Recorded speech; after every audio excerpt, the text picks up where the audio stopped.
السلام علیکم۔ پیش خدمت ہے رپورٹ 89.4 سنو ایف ایم۔ میں ہوں فرحت عباس شاہ۔ فیلڈ مارشل فوجی تاریخ کا ایک عظیم عہدہ۔ Pakistan army chief general Syed Asim Munir Pakistan کے دوسرے فیلڈ مارشل بن گئے۔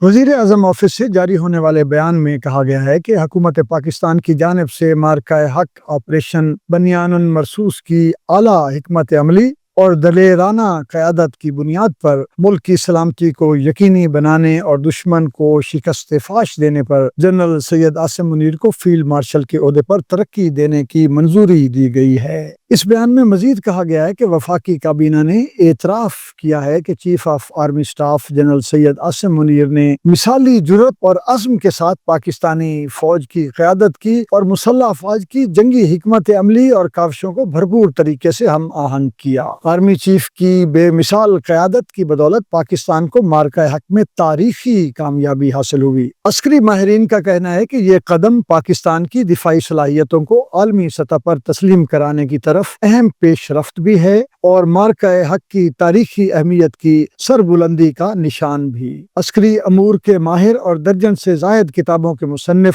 Lieutenant colonel retired doctor Asad Mahmood Khan کے مطابق یہ ترقی جوانوں اور افسران کے جذبے کو نیا ولولہ دے گی اور افواج پاکستان کا مورال بلند ہوگا۔ نیز یہ کہ ریاست کے اس اقدام میں دشمن ممالک کے لیے پیغام ہے کہ پاکستان کی فوج وطن کا دفاع کرنا اچھی طرح جانتی ہے۔ ڈاکٹر اسد کا کہنا تھا کہ پاکستان کی بھارت کے خلاف حالیہ فتح پر دنیا بھر کی طرف سے پاکستان کی فوجی طاقت کے اعتراف میں ملک کے اندر استحکام اور سرمایہ کاری کو فروغ ملے گا۔ انہوں نے کہا کہ پاکستان کی عوام اپنے عظیم سپہ سالار کو مبارکباد پیش کرتے ہیں۔ جنرل سید عاصم منیر، ہمیں آپ پر فخر ہے۔ پاکستان زندہ باد۔